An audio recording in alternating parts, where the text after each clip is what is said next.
11월 17일 수요일, 나를 깨워준 7분 플러스 아침을 여는 기도로 시작합니다. 살아계신 하나님 아버지, 오늘 이 아침에도 우리의 눈을 뜨게 하시고 새로운 하루를 시작하게 하심을 감사드립니다. 우리를 자녀 삼아주신 하나님의 은혜로 감사하고 우리의 왕 되신 하나님으로 인해서 든든하게 살아갈 수 있게 하심을 감사드립니다. 우리가 하나님의 작품이라는 것을 기억합니다. 우리를 만드시고 구원하시고 은혜 주시는 하나님의 모습이 우리의 매일의 삶 속에서 드러나고 있음을 기억합니다. 세상 사람들이 우리를 평가하고 판단하는 것이 아니라 우리를 만드시고 구원하시고 사랑하시는 하나님 아버지의 작품임을 기억하고 하나님의 사랑으로 인한 담대함이 넘치는 하나님의 사랑받는 자녀들의 삶을 누리게 하여 주옵소서. 지난 월요일 화요일에 교회 나의 고민 나의 사랑이라는 주제로 박영호 목사님을 통해서 말씀 주심을 감사드립니다. 우리 교회가 하나님이 기뻐하시는 교회가 되게 하여 주시고 우리로 말미암아 우리 주변에 있는 영혼들이 빛으로 나오게 되는 구원받게 되는 기쁨이 있게 하여 주옵소서. 일본에 새로 세워진 기시다 후미오 수상과 새로운 내각, 일본 정부의 관리들과 지도자들이 국민들을 불쌍히 여기고 두려워하는 마음을 갖고 이를 대할 수 있게 하여 주셔서 그들의 결정으로 인해서 국민들이 어려움을 겪지 않도록 보호하여 주옵소서. 우리 교회 영어부를 위해서 기도합니다. 영어부 담당하는 미사와 하루카 전도사, 하나님께서 함께하여 주셔서 영적으로 성장하게 하시고 영어 실력이 점점 성장할 수 있도록 인도하여 주옵소서. 영적으로 재정적으로 성숙한 믿음의 공동체로 자라나게 하여 주시고 형제 자매들과 그들의 고국에 있는 가족들을 보호하여 주옵소서. 영어부를 함께 섬길 수 있는 일꾼들을 보내주시옵소서. 일본부의 코사이코 전도사를 위해서 기도합니다. 후반기 청년 사역에 은혜가 있게 하여 주시고 형제 자매가 예수님의 자녀로 세워지게 하여 주옵소서. 가족이 주님의 일에 풍성하게 쓰임받게 하여 주시고 추수감사절, 크리스마스를 통해 지역선교, 관계전도, 캠퍼스 선교가 성령의 인도하심으로 이루어져 가게 하여 주시옵소서. 우리 교회 다음 세대 사역을 위해서 기도합니다. 지난 주일에 함께 예배했던 세대 통합 예배에서처럼 하나님 안에서 과거와 현재와 미래가 함께 공존하는 교회가 되게 하여 주시고 우리가 누리고 있는, 우리가 경험했던 하나님을 우리의 사랑하는 다음 세대들도 마음껏 경험하게 하시고 우리 교회가 앞으로 20년, 30년 뒤에도 하나님이 기뻐하시는 교회로 하나님께서 마음껏 사용하시는 교회로 준비되게 하여 주시옵소서. 우리에게 한 영혼을 사랑하시는 하나님의 마음을 주시기를 기도합니다. 눈앞에 보이는 것들, 내 기준과 경험으로 판단하고 정죄하는 것이 아니라 하나님의 마음으로 이웃을 보게 하여 주옵소서. 우리의 눈을 열어주옵소서. 성령께서 우리의 마음을 붙들어 주시고 눈을 열게 하시고 귀를 열게 하셔서 하나님의 눈으로 세상을 보고 하나님의 음성을 듣고 순종할 수 있게 하여 주옵소서. 하나님께서 우리를 보내신 이 땅을 기억하며 이 땅 위에 함께 살아가고 있는 이웃들을 돌아보게 하시고 그들을 품어줄 수 있는 좋은 이웃, 좋은 친구들이 되게 하여 주옵소서. 육신의 연약함을 가지고 있는 지체들을 위해서 기도합니다. 그 회복을 위하여 기도하는 기도를 들어주시고 응답하여 주옵소서. 함께 기도하는 가족들을 위로하여 주시고 이러한 육신의 연약함으로 인하여 가족이 하나가 되고 하나님께로 가까이 나아갈 수 있는 기회가 되게 하여 주옵소서. 믿음을 잃어버리지 않게 하시고 확신을 가지고 감사함으로 간구하게 하여 주시옵소서. 코로나로 어려움을 당하고 있는 교우들을 회복시켜 주시고 더욱 건강하게 다른 이들을 돌아볼 수 있는 은혜를 주시옵소서.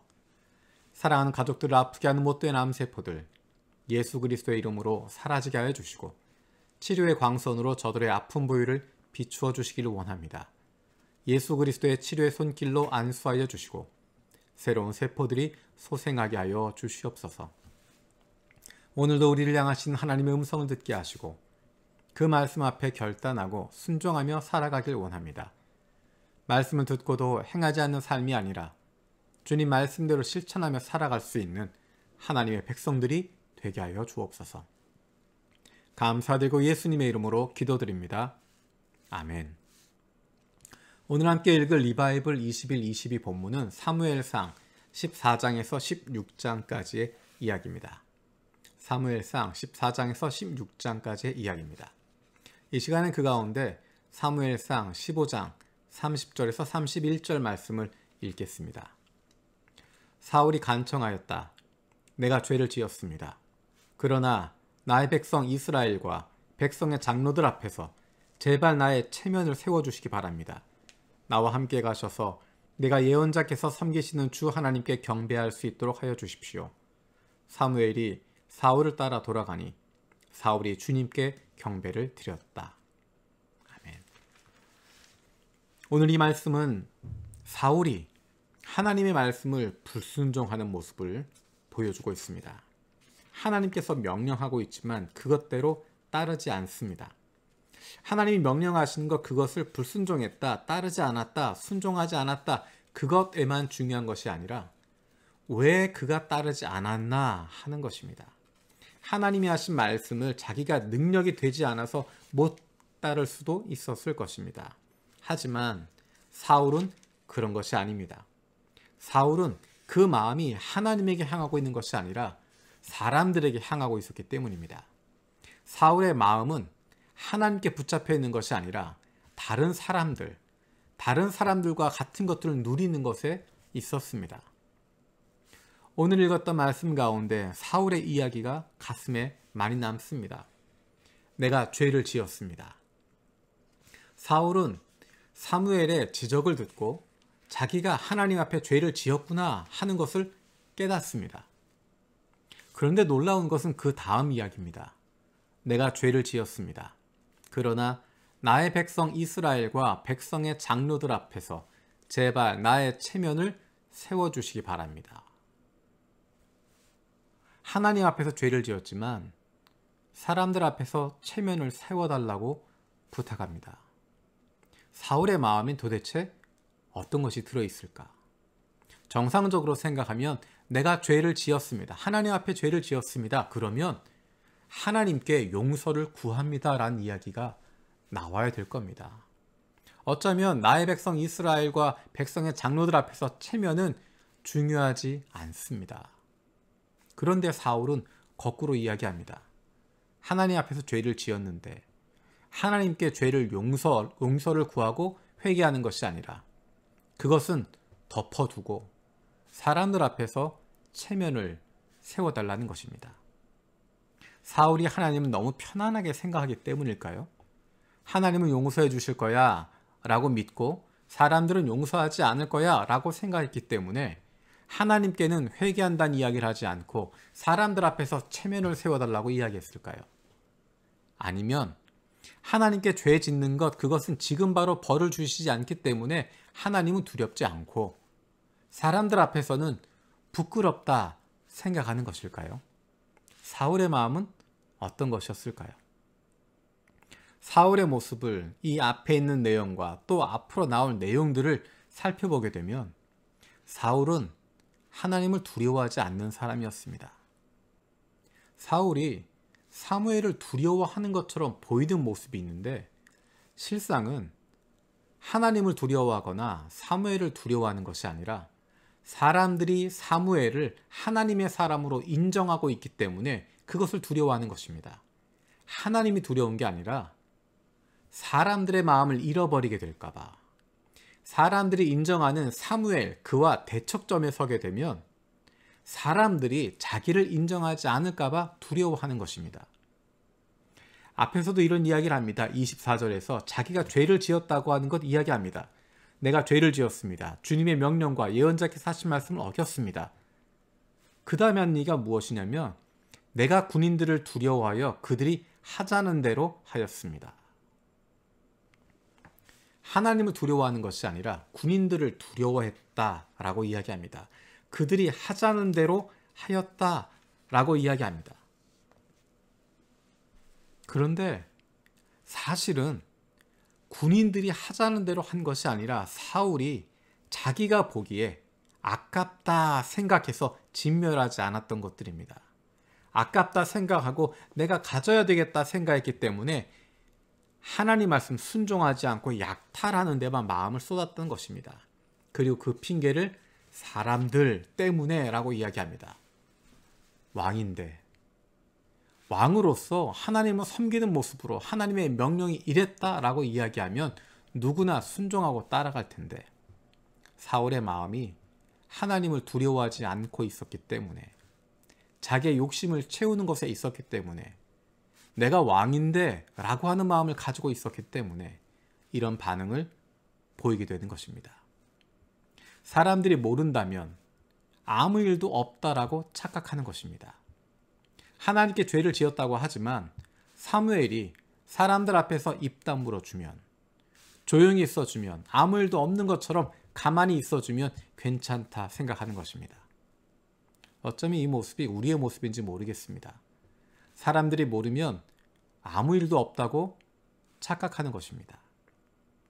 우리의 중심을 보는 하나님에 대해서는 너무 쉽게 생각하고 두려워하지 않는 것이 아닌가 생각하게 됩니다. 하나님은 두렵지 않지만 사람들이 어떻게 생각할까?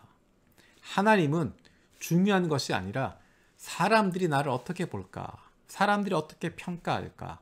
그것에 더 중요하게 생각하고 있지 않은가 모르겠습니다. 어떤 사람들은 하나님을 너무 두려워해서 하나님은 너무 무서워해서 문제지만 어떤 사람들은 하나님은 너무 만만하게 생각하는 것입니다.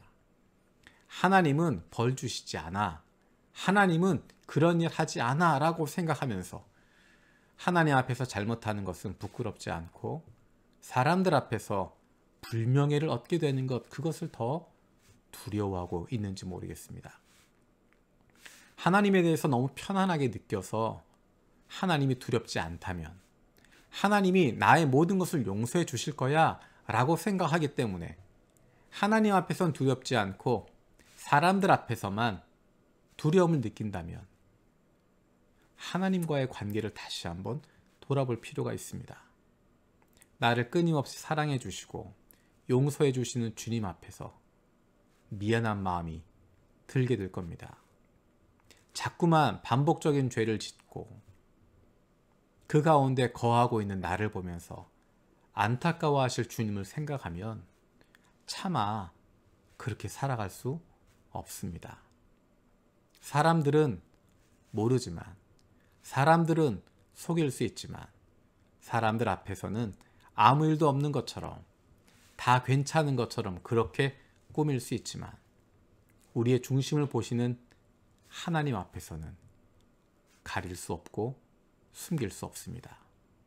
사람들은 우리의 중심을 모르기 때문에 좋게 생각해주고 그런가 보다 생각하고 속아 넘어가지만 우리의 중심을 아시는 하나님을 속일 수 없습니다.